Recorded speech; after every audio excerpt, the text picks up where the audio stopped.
Hello everybody, I am Jedi Jack Penguin and welcome to my very first LEGO Indiana Jones review. So today we're going to be looking at a set from the first movie, Raiders of the Lost Ark, that being set number 7623, Temple Escape.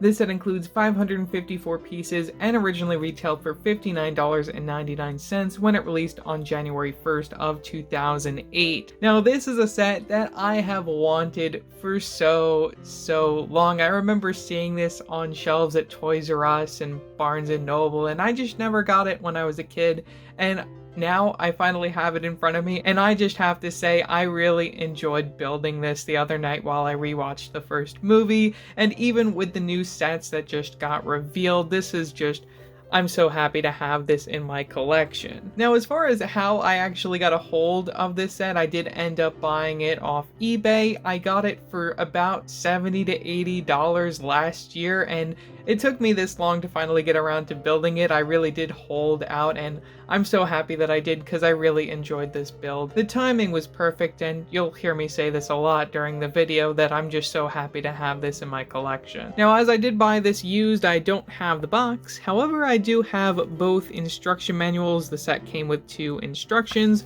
If you look inside the first one, you'll see the bag distribution. There were 4 bags to build up the set. From the back of the first instructions, you'll get an advertisement featuring some of the other releases for the January 1st, 2008 wave. Of course, you're currently seeing a review on this one, and you'll see reviews on these 2 sets coming very soon, within the next few weeks sometime. This set I don't own, would like to get it someday. From the back of the second instruction booklet, we have the old win information. Gotta point out that classic N1 Starfighter there.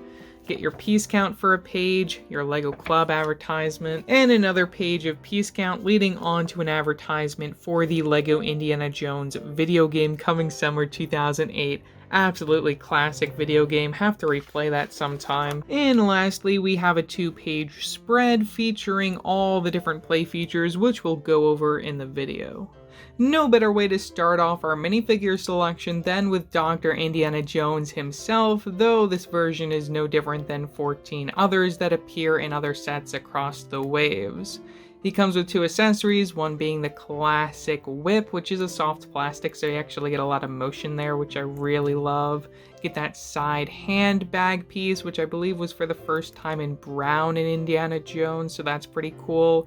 Torso printing and leg printing, which is amazing. Little bit of problems when it comes to printing a lighter color on a darker surface when it comes to the flesh tone, but nothing really too noticeable. And we only get the one facial expression, which is that classic Indiana Jones look that you'll get in the 2008 through 2009 waves, as well as the fedora piece in brown, which I love this piece. No doubt a classic minifigure appearance. Next up is Indy's friend Jock coming to save the day with his plane. This figure is brand new and exclusive to this set with a new torso print, where you can see his little name tag on there. Printing a lighter color on a darker surface when it comes to flesh tone is really where a lot of these figures fall apart, though we actually get back printing on this figure, where you get the words Air Pirates, which I think is really neat, and it's accurate to the source material, which I do have to appreciate. I would have liked to have seen a hair hat combo if this figure was designed in a modern sense, but the classic cap piece is good enough. You can remove that to take a better look at the facial expression, which I believe came in one other set back in 2008, something from Speed Racer, I'm not 100% sure, but still a decent enough facial expression. Definitely something that they'd want to give him something unique in the future if they were to ever remake him. One other thing I have to point out is the fact that he does come with his fishing pole, which I think is a great reference to where we actually see him from the start of the film.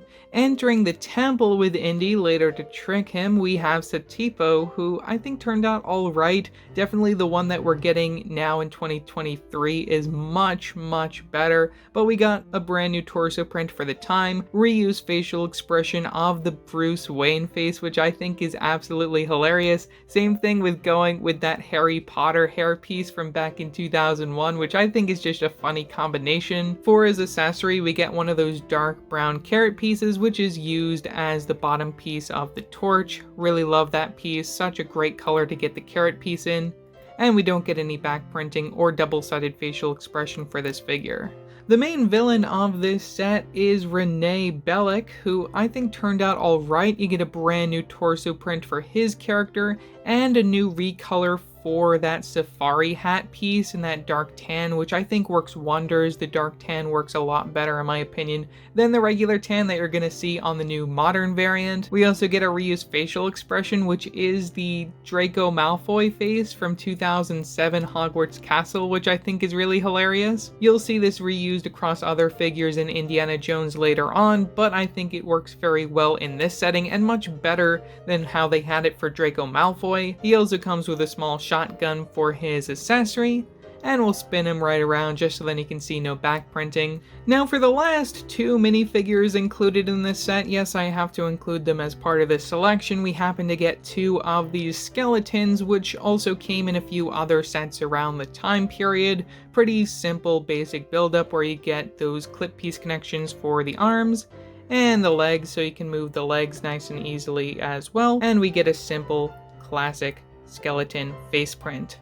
Before we enter the temple of the Chachapoya warriors, we have to take a look at the side build of this plane, which I think is a great inclusion. As a whole, this plane build is fairly simple. It even uses 2x4 bricks, which is something that you don't really see every day in LEGO sets now, so gotta give it props for that. Additionally, we have some stickers here that have OB-CPO, which is, I guess, the license number for this plane. Get a nice back wing there, full on white and light gray, dark gray, and a little bit of red from the bottom of it. I do kind of question the inclusion of that. I'm not sure if it's accurate or not, but still, you get some of those horseshoe pieces just so then it doesn't really scrape on the table when you move it around.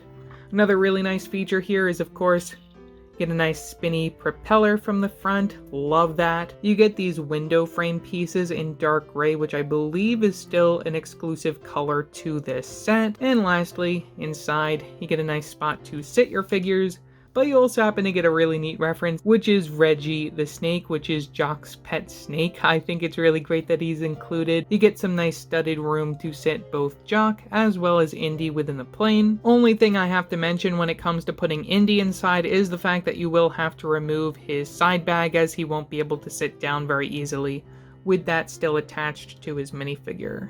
Now on to the build for the temple itself. It does separate into three pieces. You have the main entrance, you have the main body, and then at the very end you have the spot with the golden idol. Not only does this give you alternate ways to display the set, but it makes it easier to move around if you separate the different parts, easily connected with those Technic pin pieces, and these larger brick pieces being used for the foundation, which you don't typically see in sets now. Great to get 5 of them included in this set in a pretty uncommon color. Entering the temple, we have a nice entryway where you can just walk your figures in nice and easily. We get a sticker detail from the front where you can see a bit of sand and some leaves and even some spiders and a skull, which I think is interesting. We get these dino pieces in dark gray, which are upside down. I guess as just some extra details to act as faces. They do kind of look like faces where like that's the mouth and like the eye area up there. This particular piece only comes in one other set in that color, that being the Temple of the Crystal Skull, which is a review that'll be coming very soon. We also get a really neat skull face from the top, and I also appreciate like these leafy pieces in dark gray just to add that extra bit of like, I guess it's the detail of the warriors who own this temple. I think it's really interesting. You'll also see a lot of these Technic brick pieces being used as, I guess, eyes around the temple, which is really interesting. And we also get a lot of these different leafy pieces as we enter the temple. One other really neat piece that I have to point out that I absolutely love included in here are these dual molded big ugly rock pieces where you get both the dark green and the regular dark gray being used. These also have stickers on them, which in the instructions it doesn't show exactly where you're supposed to put these stickers, but according to Bricklink, this is how I decided to place them. You'll see another one later on in the video. Also have to point out a lot of these different vine pieces, and again, lots of spiders being used across the board, which I think is really nice. Moving down the body of the build, you can see we have 3 of those large brick pieces being used to create the foundation. And we have the boulder run area, which I think is set up so perfectly, though is set up even better within the new 18+ display set. I'm going to toss this piece off to the end just to make life easier. And in order to activate the boulder, all you got to do is just a little push, and it'll roll all the way down and even block the entrance, which I think is an added bonus there. It blocks up the entryway, which is great. When it comes to placing this giant ball, all you gotta do is just place it up here and make sure that it stays. It's all thanks to that leafy piece right there that this thing stays in place where it is. And also, while you trigger that, I do recommend bringing this up, which will bring down the door. I also want to talk about the boulder itself, which is using this giant ball piece, which I believe originated from Lego Duplo or Lego Technic, so it's really cool to get it within this set in a light gray to represent the boulder. Of course, it's like the least Lego thing that they could have included as the boulder. I definitely think the brick-built version that we're getting in the new set works a lot better, and even just seeing the one that they used within the video game, which I'll throw a picture up on screen now, I think that would have been a much better way to accomplish this, though still this does the same exact thing. And honestly, I'm so happy with that feature. I think it works very well, but still being able to control it like you can within the 18+ set, that's something that I would have liked to have seen here, just so then it wouldn't completely mull over Indy as he's running through the temple. As we continue to go down the body, you'll see another one of those large ugly rock pieces, as well as some of the spikes in the wall, which will reveal our other skeleton minifigure hiding there. We get that spider sticker. We also have another neat booby trap over here where you can pull this piece out, and it'll swing some of these long spiky things at your minifigures. Moving to the back area, you can see these flex tube pieces used as the track to control the rolling ball. We have one of those spider web pieces and lots of greenery and ugly rock pieces being used to create the foundation. Looking at this door leading to the next section of the temple, you can see that we actually get a sticker on this larger panel piece. You'll see something similar in another section of this set, and we'll move off to the back. So then you can see the gear system and how this actually works. We have a gear system that works with these teeth pieces. All you gotta do is lift this up, and it'll bring it right down. You may have to help it a little bit, but at the end you'll be able to get it nice and set. And you can see how that works with the rest of the build. Once you get to this section of the temple, oh no, there is a giant gap, which is gonna be hard to get around. Lego is kind enough to include this pole piece, so with the help of Indy's whip, you can actually whip across it, which I think is really funny that they include that, though the whip just doesn't really work as effectively as I would have wanted it to, but still it's a nice gesture. You can also see the other stickered statue piece in the background there on that panel piece, and that leads to our next section of booby traps. Another character dead on the floor. We're gonna get him off there. You can see that we have a mix of the regular tan and the dark tan.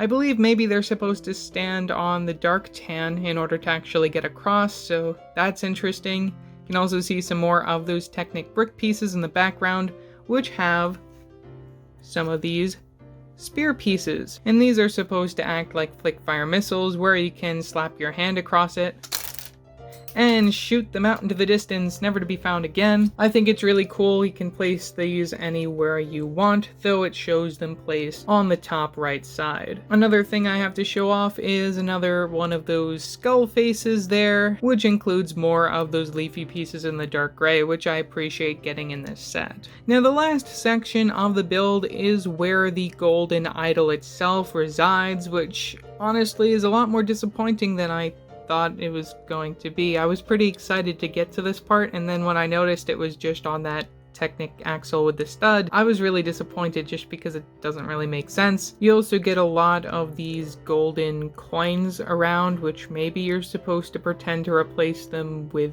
that, but I mean, maybe it's just extra gold that's sitting around. You get a total of 8 of those spread across the build. Another annoying part when handling this is actually when you steal the idol itself. We're gonna remove it. That allows you to actually knock down the statue. That'll also send 2 of these 2x2 circular brick pieces falling down on your head. If you're interested in that Technic mechanism, here's just a closer look at how this may work. Honestly, all of the loose stuff on this piece is really the most annoying part in my opinion. As far as the rest of the design goes, it's interesting. You get some skulls and you get a nice statue thing in the back, which, as I said, you can knock down when you steal the golden idol, which we're going to look at right now. Looking at the mold for the golden fertility idol, I think it turned out all right. It turned out exactly the way that I would think LEGO would make it, and you get an anti-stud on the bottom so you can have a minifigure hold on to it nice and easily. And it's inside that more metallic gold coloring, which I'm interested to see how this compares to the one that we're going to be getting in the new set, which may be in a different gold color. So overall, for $60 back in the day, was this set worth it? I certainly think so. For the time period, this is such an extraordinary set. There may be parts of it that may fall apart easily, but I really like this just because it's nostalgic. That 2008 through 2010 sort of building style, I feel, is really present in a set like this. The minifigures aren't exactly as detailed as they are now, but I think I can give them a pass on that just because they really feel nostalgic, and some of the reused facial expressions are kind of hilarious. As far as the inclusion of the boulder as a ball, I definitely think it would have worked better as something brick built, but still I think it works fine either way. This set also happens to have a number of large stickers, which is something some people may complain about, but at the end of the day I feel they add enough necessary detail that people can overlook it. And as a whole, I find this as such a fun play set with endless possibilities. I had so much fun taking pictures of this over the last hour as well, so you guys can look forward to seeing some of those on Instagram. Also look forward to maybe a comparison video if I do end up getting the new 2023 version, which may actually be smaller than this, I think. So yeah, that's all that I have to say for this video. Leave your thoughts down in the comment section below, what your thoughts are on this set. Also, don't forget to like and subscribe and hit that bell icon so you don't upload a new video. So yeah, that's it for now, and I will see you next time. Bye!